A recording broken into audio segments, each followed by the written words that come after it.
Hello dear students, welcome back to Shani academy Hindi. आज हमें पढ़ना है रासायनिक अभिक्रियाओं के प्रकार, यानी कि जो केमिकल रिएक्शंस होती है वह कितने प्रकार की होती है। इसमें फर्स्ट है हमारा संयोजन अभिक्रिया, सेकंड है वियोजन अभिक्रिया, थर्ड है विस्थापन अभिक्रिया, फोर्थ है द्विविस्थापन अभिक्रिया एंड फिफ्थ है उपचयन और अपचयन अभिक्रिया।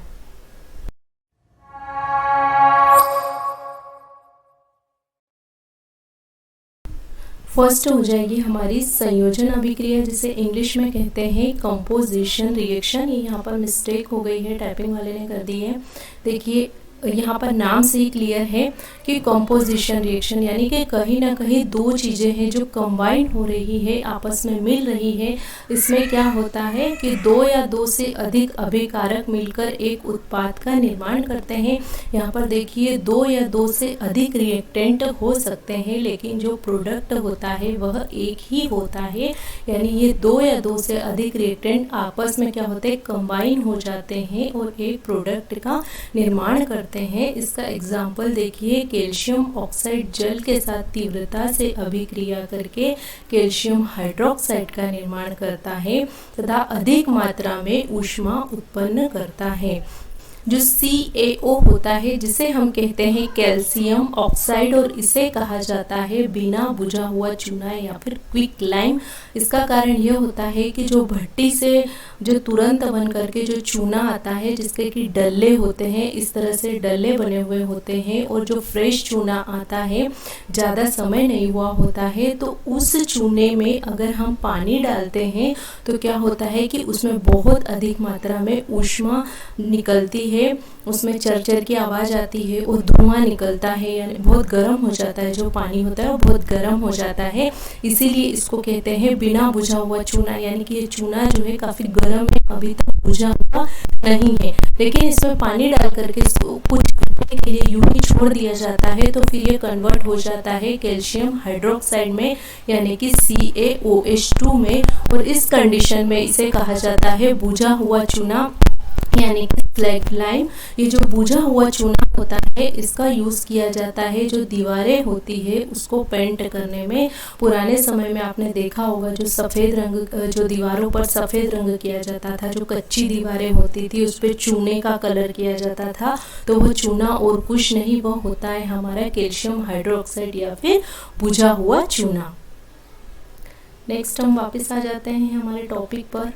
फर्स्ट रिएक्शन हो जाती है हमारी संयोजन अभिक्रिया या फिर कंपोजिशन रिएक्शन। इसे कर लेना आप कंपोजिशन रिएक्शन, यहाँ कॉम्बिनेशन नहीं आएगा, यहाँ पर आएगा कंपोजिशन रिएक्शन। यानी कहीं ना कहीं दो चीज़ें आपस में कंबाइन होकर के एक चीज़ बन रही है। इसीलिए इस अभिक्रिया में क्या होता है कि जो रिएक्टेंट होते हैं वह दो या दो से अधिक हो सकते हैं, लेकिन जो प्रोडक्ट होता है वह एक ही होता है। अगर यह स्थिति होती है तो ऐसी अभिक्रियाओं को हम कहेंगे संयोजन अभिक्रिया। यहाँ पर देखिए जो रिएक्टेंट है वह दो है, लेकिन बाद में अभिक्रिया के बाद में जो प्रोडक्ट बन रहा है वह एक ही बन रहा है। तो जो कैल्शियम ऑक्साइड होता है जल के साथ तीव्रता से अभिक्रिया करके कैल्शियम हाइड्रोक्साइड का निर्माण करता है तथा अधिक मात्रा में ऊष्मा उत्पन्न होती है। यहाँ पर देखिए कैल्शियम ऑक्साइड प्लस वाटर, तो यह देता है कैल्शियम हाइड्रोक्साइड प्लस ऊष्मा। अब यह जो कैल्शियम हाइड्रोक्साइड होता है यह CO2 के साथ में धीमी गति से अभिक्रिया करके दीवारों पर कैल्शियम कार्बोनेट की एक पतली परत बना देता है। हमने पहले पढ़ लिया है कि जो कैल्शियम ऑक्साइड होता है इसे बिना बुझा हुआ चूना कहते हैं, और जो कैल्शियम हाइड्रोक्साइड होता है उसे बुझा हुआ चूना कहते हैं। जो बिना बुझा हुआ चूना होता है उसमें ऊष्मा होती है, काफ़ी गर्म होता है, और उसमें जैसे ही हम पानी डालते हैं तो पानी क्या होता है, धुआं निकलता है, उसमें से काफ़ी मात्रा में ऊष्मा निकलती है, चरचर की आवाज़ आती है। ठीक है, तो फिर क्या हुआ कि पानी डालने के बाद में कुछ घंटे बाद बन गया कैल्शियम हाइड्रोक्साइड। अब हमने इस कैल्शियम हाइड्रोक्साइड से क्या करी, दीवार पर पोताही कर दी, लेकिन उस वक्त जब ये गीला होता है तो इसका जो कलर होता है एकदम फाइन वाइट नहीं होता है, थोड़ा सा ब्लूइश होता है, दबा हुआ होता है, एकदम झकाझक निकल करके नहीं आता है। पर जब यह कैल्शियम हाइड्रोक्साइड कार्बन डाइऑक्साइड से क्रिया करता है, यानी हवा तो आ रही है दीवार पर कहीं से भी, तो उस हवा में जो है CO2 तो होगा, कार्बन डाइऑक्साइड तो होगी, तो जब यह CO2 के साथ में क्रिया करता है तो कुछ समय के बाद यह बना देता है कैल्शियम कार्बोनेट CaCO3 और एकदम से जो दीवार का कलर होता है बिल्कुल खिल कर झकाझक वाइट हो जाता है। यह कैल्शियम कार्बोनेट, यह जो फार्मूला होता है, यह होता है हमारे मार्बल पत्थर का, या फिर हम जिसे कहते हैं संगमरमर का जो पत्थर होता है, ठीक है, जिससे मूर्तियाँ वगैरह बनाई जाती है। क्लियर? नेक्स्ट देखते हैं। यहाँ पर रिएक्शन देख लीजिए। जैसे ही कैल्शियम हाइड्रोक्साइड ने CO2 के साथ में क्रिया करा तो क्या बन गया, CaCO3 कैल्शियम कार्बोनेट बन गया। इन रिएक्शंस को अच्छे से याद रखना है, एग्जाम में रिएक्शंस आ जाती है 1-1, 2-2 नंबर में, और खास करके बोर्ड के एग्जाम में तो ऐसा होता ही है। यहाँ पर देख लीजिए, इन्हें अच्छे से याद कर लेना है आपको कि ये कैल्शियम ऑक्साइड जो है इसे बिना बुझा हुआ चूना कहा जाता है, कैल्शियम हाइड्रोक्साइड को बुझा हुआ चूना या स्लैग्ड लाइम कहा जाता है। ये 1-1 नंबर में पूछ लिया जाएगा आप लोगों को कि कैल्शियम ऑक्साइड का आपको फॉर्मूला लिखना है, या बिना बुझा हुआ चूने का सूत्र लिखिए, बुझे हुए चूने का सूत्र लिखिए, इसे याद रखना है। अब देखिए, यहाँ देखिए, इस अभिक्रिया में उत्पाद के निर्माण के साथ साथ ऊष्मा भी उत्पन्न हुई। यानी कि हमने क्या करा, जैसे ही जो बिना बुझा हुआ चूना था उसमें पानी डाला तो क्या हुआ, तेजी से धुएं के रूप में ऊष्मा निकली। तो इसमें से ऊष्मा निकल रही है जिसकी वजह से जो पानी है उसमें बुलबुले उठ रहे हैं, जो पानी है वो उबल रहा है, और जो पूरा का पूरा मिश्रण है वो गर्म हो जाता है। इसीलिए हम उसमें हाथ नहीं डालते, पुताई करने से पहले पानी डाल करके उसको रात भर के लिए छोड़ देते हैं। तो क्या वो ऊष्मा निकली। तो ऐसी अभिक्रियाएं जिसमें उत्पाद के साथ साथ ऊष्मा भी उत्पन्न होती है, ऐसी अभिक्रियाओं को ऊष्माक्षेपी अभिक्रिया या फिर एक्सोथर्मिक केमिकल रिएक्शन कहते हैं। ठीक है, इसी के अंदर ये जो अभिक्रिया है, आपको क्या जो हम कौन सी अभिक्रिया पढ़ रहे हैं, संयोजन अभिक्रिया पढ़ रहे हैं, उसी के साथ में आपको ऊष्माक्षेपी अभिक्रिया जो है वो गिफ्ट में मिल रही है, एक के साथ में एक फ्री। तो इसको भी अच्छे से समझना है। और इसका जो एग्जाम्पल है ऊष्माक्षेपी अभिक्रिया का, देखो नाम से क्लियर है, ऊष्माक्षेपी यानी कि जो ऊष्मा है उसका क्षेपण हो रहा है, यानी कि ऊष्मा को अपने अंदर से बाहर निकाल दिया जा रहा है। जो भी उस पदार्थ के अंदर ऊष्मा है वो उसे बाहर फेंकेगा। तो ऐसी अभिक्रिया को कहेंगे ऊष्माक्षेपी अभिक्रिया या फिर एक्सोथर्मिक रिएक्शंस। इसका सबसे अच्छा एग्जाम्पल है जीवों में जो श्वसन या रेस्पिरेशन होता है, इसकी जो रिएक्शन है देख लीजिए। कई बार एग्जाम में पूछ ली जाती है कि जीवों में श्वसन की जो रिएक्शन है उसको लिखिए, तो फिर 1 नंबर मिल जाता है बड़े ही आराम से। तो यहाँ पर देखिए ये क्या है, C6H12O6, ये फॉर्मूला होता है ग्लूकोज का। अब ग्लूकोज कैसे आया हमारी बॉडी में, हमने जो डिनर में, लंच में चावल, रोटी या फ्रूट्स वगैरह जो भी खाया है उससे हमको कार्बोहाइड्रेट मिलता है। ठीक है, तो यह हमारी कोशिकाओं में प्रेजेंट है ग्लूकोज। अब यह ग्लूकोज किसके कॉन्टेक्ट में आया है, ऑक्सीजन के साथ मिल करके। जैसे ही हम सांस लेते हैं तो ऑक्सीजन लेते हैं, हमारे फेफड़ों में ऑक्सीजन जाती है, तो यह ग्लूकोज इस ऑक्सीजन के साथ मिल करके अभिक्रिया करता है और क्या बनता है, बनती है कार्बन डाइऑक्साइड, पानी और ऊष्मा। ठीक है, ये कार्बन डाइऑक्साइड तो हम क्या करते हैं कि छोड़ देते हैं, नाक से वापस ऑक्सीजन लेते हैं, कार्बन डाइऑक्साइड छोड़ देते हैं। ठीक है, और जो ऊष्मा बनती है, इस ऊष्मा का उपयोग या एनर्जी कह सकते हैं, एनर्जी का उपयोग हम विभिन्न प्रकार के एक्टिविटी, दौड़ने में, खाने में, पीने में, चलने में, उसका हम उपयोग करते हैं। सेकेंड आपकी हो जाएगी वियोजन अभिक्रिया या फिर डीकम्पोजिशन रिएक्शन, यानी ऐसी अभिक्रिया जहाँ पर कि जो अभिकारक होते हैं वह क्या करते हैं, टूट जाते हैं। डीकम्पोजिशन यानी टूटना, टूट करके क्या करते हैं, अलग अलग उत्पाद प्रदान करते हैं। एक रिएक्टेंट है और यहाँ पर कई प्रोडक्ट हैं, जबकि पहले जो हमने संयोजन पढ़ी थी वहाँ पर कई रिएक्टेंट थे और एक प्रोडक्ट था। यह अंतर आप लोगों को समझना पड़ेगा। यहाँ पर देखिए जो रिएक्टेंट है वो एक है, फेरस सल्फेट, लेकिन जो प्रोडक्ट है वो कितने हैं, 3 है। फेरिक ऑक्साइड है, सल्फर डाइऑक्साइड है और सल्फर ट्राइऑक्साइड है। तो जब हम फेरस सल्फेट को गर्म करते हैं तो यह देता है हमको फेरिक ऑक्साइड, सल्फर डाइऑक्साइड और सल्फर ट्राइऑक्साइड। तो इस वियोजन अभिक्रिया में क्या हो रहा है, जो रिएक्टेंट है या जो अभिकारक है उसको तोड़ने के लिए हमको किसकी आवश्यकता हो रही है, ऊष्मा की होगी या फिर प्रकाश यानी सूर्य के प्रकाश की होगी या फिर विद्युत ऊर्जा यानी इलेक्ट्रॉनिक ऊर्जा की आवश्यकता होती है। मतलब कि वियोजन अभिक्रिया में हमको बाहर से ऊर्जा लेनी पड़ती है, ठीक है।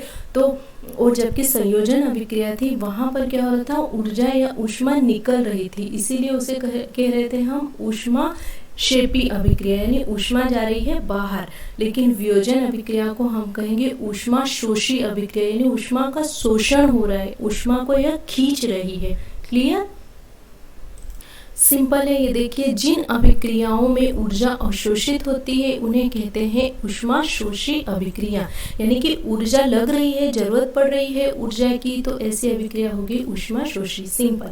ऐसी अभिक्रिया जिसमें कि जो ऊर्जा है वह निकल रही है, ऊष्मा निकल रही है, तो वो हो जाएगी ऊष्मा क्षेपी। सिंपल। अब देखिए एग्जाम्पल यहाँ पर ऊष्मा शोषी या एंडोथर्मिक रिएक्शन का क्या एग्जाम्पल है कि जो सिल्वर क्लोराइड होता है, ठीक है, यह कैसा होता है, यह होता है हमारा बिल्कुल सफ़ेद रंग का। तो इस सिल्वर क्लोराइड को हम ले लेते हैं और फिर इसको सूर्य के प्रकाश में अगर रख देते हैं एक प्याले में ले करके, तो ये सूर्य के प्रकाश को क्या कर रहा है, अवशोषित कर रहा है। क्यों? क्योंकि यहाँ पर कौन सी अभिक्रिया हो रही है, यहाँ पर अभिक्रिया हो रही है ऊष्मा शोषी, ऊष्मा का शोषण हो रहा है। ये सूर्य के प्रकाश को अवशोषित कर रहा है और कुछ समय पश्चात क्या हो रहा है कि ये जो सिल्वर क्लोराइड है ये सफ़ेद से कैसा हो जाता है, ग्रे कलर का हो जाता है, यानी धूसर रंग का हो जाता है।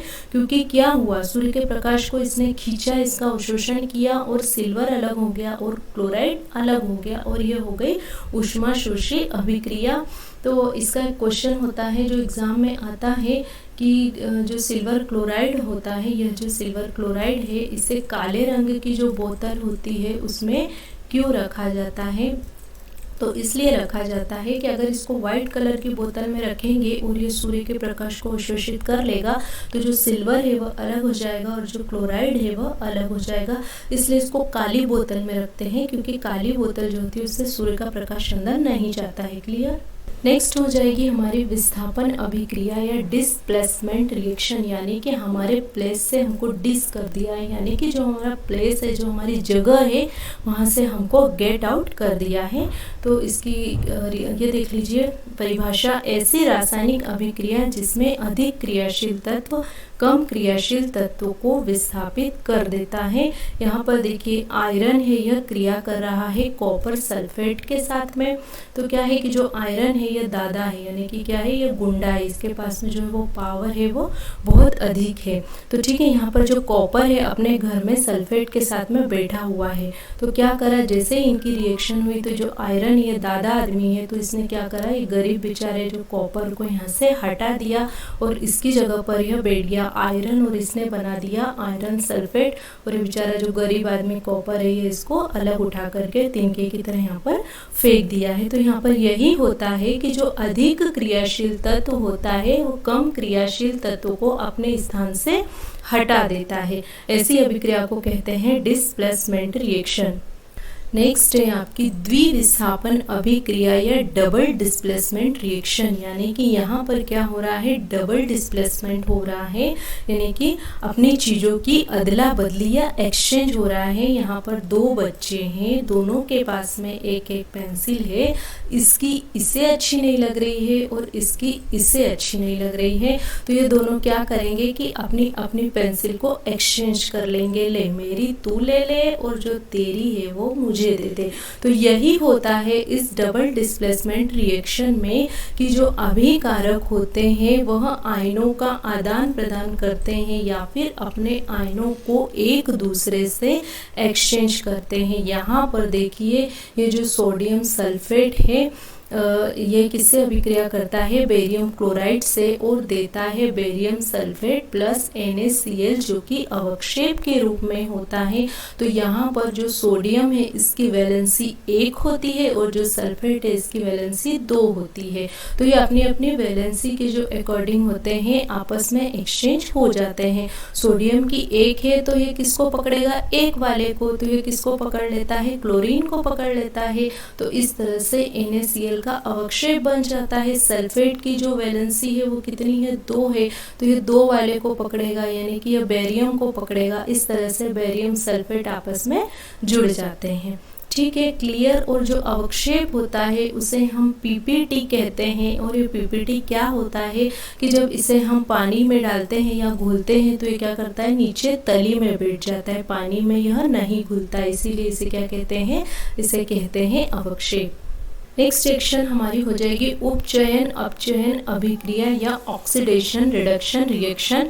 तो उपचयन यानी कि ऑक्सीडेशन में देखिए जब किसी अभिक्रिया में ऑक्सीजन की वृद्धि और हाइड्रोजन की कमी होती है। तो यहाँ पर देखिए कि जो यह कॉपर है इसके पास में ऑक्सीजन नहीं है, लेकिन अभिक्रिया के बाद में इसमें ऑक्सीजन जुड़ गया, यानी कि यहाँ पर ऑक्सीजन की क्या हो रही है, वृद्धि हो रही है। तो यह हमारी हो जाएगी ऑक्सीडेशन रिएक्शन। जबकि अपचयन में क्या होता है, ऑक्सीजन की कमी और हाइड्रोजन की वृद्धि होती है। तो यहाँ पर देखिए यह ऑक्सीजन कॉपर के साथ में है, लेकिन रिएक्शन के बाद में यहाँ से ऑक्सीजन की कमी हो रही है, तो यह अभिक्रिया हमारी हो जाएगी रिडक्शन रिएक्शन। क्लियर। नेक्स्ट देखते हैं। नेक्स्ट है आपकी उपचयन अपचयन अभिक्रिया या फिर ऑक्सीडेशन रिडक्शन रिएक्शन, और इसे रेडॉक्स रिएक्शन के नाम से भी जाना जाता है।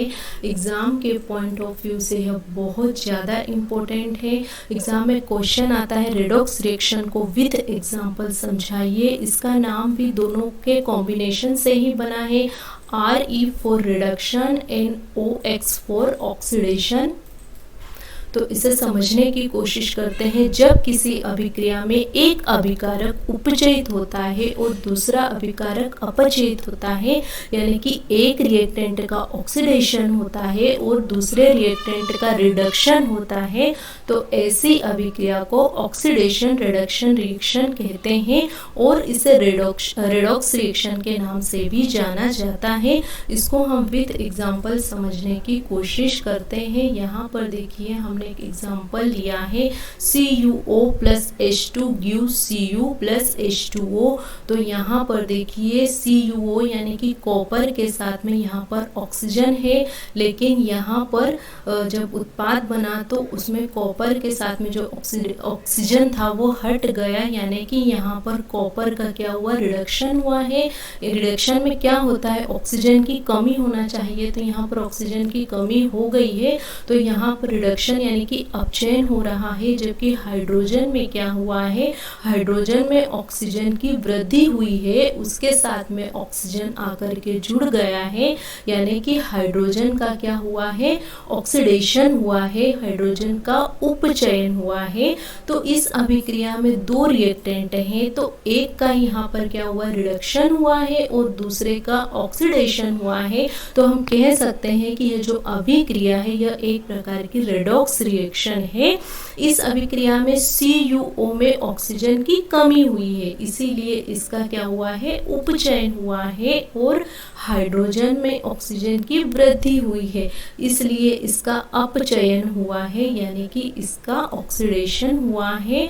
आई होप आपको रेडॉक्स रिएक्शन अच्छे से समझ में आई होगी। और भी कई एग्जाम्पल आप इसमें ऐड करके इसके आंसर को बड़ा कर सकते हो। यहाँ पर मैंने एक इक्वेशन ली है, आप 2 और ऐड कर सकते हो। मैं यहाँ पर बता देती हूँ इसके 2 और एक्स्ट्रा एग्जाम्पल, ताकि एग्जाम में आप लोगों के पास अच्छा खासा मैटर हो। और अगर ये क्वेश्चन 5 नंबर में इससे ज़्यादा का आता है तो आप अच्छे से इसे एग्जाम में लिख पाओ। तो यहाँ पर देखिए ZnO plus C gives Zn plus CO, यानी कि यहाँ पर क्या हो रहा है, जो Zn है उसका उपचयन जो Zn है उसका अपचयन हो रहा है, यानी कि यहाँ पर इसका रिडक्शन हो रहा है, यानी जिंक के पास से जो ऑक्सीजन है वहाँ इसकी कमी हो रही है, तो यहाँ पर क्या हो रहा है, रिडक्शन हो रहा है। जबकि कार्बन की बात करें तो यहाँ पर क्या हो रहा है, ऑक्सीडेशन हो रहा है, क्योंकि कार्बन के साथ में एक ऑक्सीजन जुड़ रहा है, ऑक्सीजन की वृद्धि हो रही है।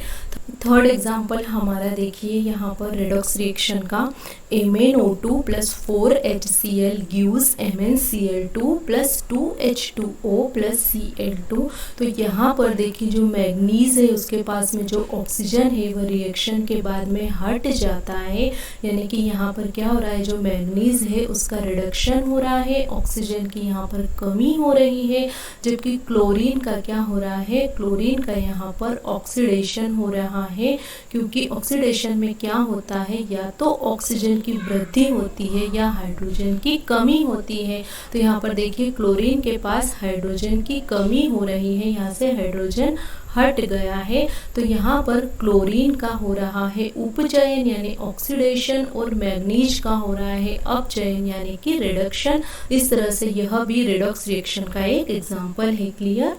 नेक्स्ट है आपका दैनिक जीवन में उपचयन अभिक्रिया के प्रभाव, यानी कि दैनिक जीवन में जो ऑक्सीडेशन रिएक्शन होती है उसके क्या क्या प्रभाव होते हैं, या कैसे हम हमारी डेली लाइफ में इसको देख सकते हैं एज ए एग्जाम्पल। तो यहाँ पर देखिए इसका फर्स्ट हो जाएगा एग्जाम्पल संक्षारण या फिर कोरोजन, यानी कि जंग का लगना। जो लोहे से बनी हुई वस्तुएं होती है, अगर उसको हम यूं ही खुले में छोड़ देते हैं या जो वातावरण थोड़ा सा नम होता है, तो ये लोहा क्या करता है, ऑक्सीजन से क्रिया करके लाल भूरे रंग की परत बना लेता है।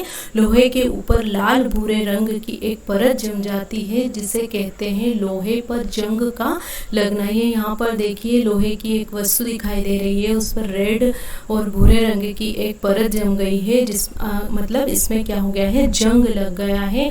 तो यह जंग जो होता है सिर्फ लोहे पर ही नहीं और कई धातुओं पर ये जो है प्रॉब्लम होती है कि और भी कई धातुओं पर इस तरह से जंग लग जाती है या उनका भी संक्षारण हो जाता है। जब कोई धातु जो होती है अपने आसपास अम्ल, आर्द्रता आदि के संपर्क में आती है तो वह भी संक्षारित हो जाती है, यानी कि ये कंडीशन सिर्फ लोहे के साथ ही नहीं होती है, दूसरी धातु जैसे कि चांदी हुई, तांबा हुआ, पीतल हुआ, सबके साथ में यह कंडीशन होती है। हम देखें तो जो चांदी होती है वो क्या होती है, कुछ समय के बाद में कैसी हो जाती है, काली पड़ जाती है। तो यह भी संक्षारण का एक एग्जाम्पल है। जो तांबा होता है ना, जो तांबे के बर्तन होते हैं उसमें भी एक हरे रंग की परत जम जाती है, जो डार्क हरा रंग होता है तो उसकी परत जम जाती है, तो ये भी संक्षारण का एक एग्जाम्पल होता है। अब लोहे का जो संक्षारण होता है ये एक गंभीर समस्या है। क्यों गंभीर समस्या है, क्योंकि क्या होता है कि लोहे से कई प्रकार की मशीनें बनाई जाती है, रेल की जो पटरियां होती है वो बनाई जाती है, तो जब उस पर जंग लग जाता है तो वो बेकार हो जाती है, उपयोग में नहीं आती है, तो भारी नुकसान होता है। तो ये एक तरह से गंभीर समस्या होती है। आप लोगों ने देखा होगा आपकी जो साइकिल की चेन होती है उसके साथ में भी यही होता है कि उस पर भी क्या होता है, जंग लग जाती है। साथ ही घर की जो रेलिंग होती है वो अगर लोहे की बनी हुई है तो उस पर भी जंग लग जाती है। तो दैनिक जीवन में कई ऐसी चीज़ें हैं जहाँ पर हम जंग को देख सकते हैं। नेक्स्ट हो जाएगा आपका विकृत गंधिता या फिर फाउल स्मेलिंग, यानी कि गंदी बदबू आने लगती है, या जो महक होती है वह खराब हो जाती है, गंदी हो जाती है। तो इसमें क्या होता है कि जो वसा युक्त या फिर तेलीय खाद्य पदार्थ होते हैं, जैसे कि जो पैकेट में आते हैं, हमारी चिप्स हो जाएगी, या फिर जो मूंग दाल वगैरह होती है, कुरकुरे होते हैं जो पैकेट में होते हैं, ठीक है, और जिसमें तेल अधिक पाया जाता है ना, तली हुई जो चीज़ें होती हैं, तो ये जब लंबे समय तक रखी रहती है और जब किसके कांटेक्ट में आती है, ऑक्सीजन के कांटेक्ट में आती है, तो इसमें क्या होता है, ऑक्सीडेशन हो जाता है, यानी कि ऑक्सीजन की संख्या में वृद्धि हो जाती है, ऑक्सीडेशन हो जाता है और इनका जो स्वाद होता है वो बदल जाता है, मतलब महक की जगह पर यहाँ पर गंदी सी स्मेल आने लगती है। इसे हम कहते हैं विकृत गंधिता। तो वसा युक्त खाद्य सामग्री में इसे रोकने के लिए प्रति ऑक्सीकारक मिलाए जाते हैं। क्या होता है कि फिर इसमें हम जो चिप्स वगैरह के जो पैकेट होते हैं, चिप्स कुरकुरे के, तो वहाँ पर हम इसमें पैकेट के अंदर ऑक्सीजन गैस नहीं डालते हैं, ऑक्सीजन की जगह पर यहाँ पर नाइट्रोजन गैस डाली जाती है, क्योंकि अगर ऑक्सीजन डालेंगे तो फिर ऑक्सीजन वो ले लेंगे, ऑक्सीडेशन कर लेंगे और जो उसकी खुशबू होती है वह खराब स्मेल में बदल जाएगी। तो चिप्स के पैकेट में ऑक्सीजन की जगह पर नाइट्रोजन जैसी कम सक्रिय गैस डाल दी जाती है, ताकि चिप्स का उपचयन यहाँ पर नहीं होता है और इसमें से गंदी स्मेल नहीं आती है जब हम इसे खोलेंगे तब। अब देखिए कि जो ऑक्सीजन होता है और जो हाइड्रोजन होता है ये बहुत अधिक सक्रिय होते हैं। क्या होता है कि ये फ्री नहीं होते हैं हमारे एटमॉस्फेयर में, तेजी से एक दूसरे से जुड़ जाते हैं। कभी भी ऑक्सीजन ऐसा सिंगल ऑक्सीजन और सिंगल हाइड्रोजन नहीं पाया जाता है। ऑक्सीजन हमेशा O2 के रूप में और हाइड्रोजन हमेशा H2 के रूप में ही पाया जाता है। इसीलिए कम सक्रिय गैस यहाँ पर डाली जाती है, यानी कि नाइट्रोजन को डाला जाता है। क्लियर? यहाँ पर कुछ क्वेश्चंस हैं जो बहुत इंपॉर्टेंट और एग्जाम में बार बार आते हैं, तो थोड़ा सा उनको भी हम डिस्कस कर लेते हैं। पहला क्वेश्चन है, श्वसन को ऊष्माक्षेपी अभिक्रिया क्यों कहा जाता है? भाई ऊष्माक्षेपी अभिक्रिया वो अभिक्रिया होती है जिसमें ऊष्मा का क्षेपण होता है या फिर जो ऊष्मा होता है उसे बाहर निकाल दिया जाता है। तो ऐसी अभिक्रिया है जिसमें ऊष्मा को बाहर कर दिया जाता है या ऊष्मा उत्पन्न होती है, उन्हें हम कहेंगे ऊष्माक्षेपी अभिक्रिया। तो श्वसन में क्या होता है कि जो ग्लूकोज होता है C6H12O6, यह जब क्या करता है ऑक्सीजन से क्रिया करता है तो यह देता है carbon dioxide plus H2O plus ऊर्जा या फिर एनर्जी देता है। तो यहाँ पर क्या हो रही है, ऊष्मा मुक्त हो रही है, यानी कि जो श्वसन है यह एक ऊष्माक्षेपी अभिक्रिया है। बहुत सिंपल है इसका आंसर।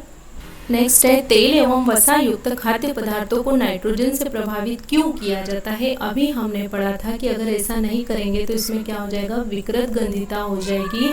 अगर इसमें हम ऑक्सीजन गैस डालेंगे तो ऑक्सीडेशन हो जाएगा और विकृत गंधिता या गंदी बदबू आने लगेगी, क्योंकि जो ऑक्सीजन गैस होती है बहुत अधिक एक्टिव होती है।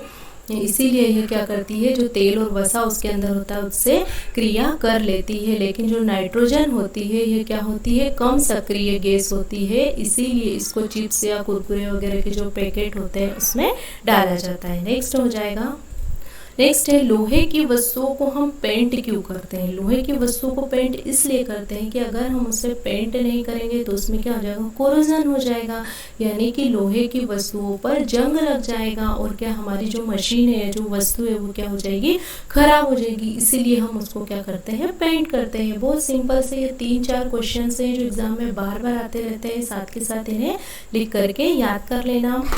ओके फ्रेंड्स, आज के वीडियो में इतना ही। नेक्स्ट वीडियो में हम नेक्स्ट चैप्टर लेकर के आएंगे। So thank you, bye bye, like and subscribe my video.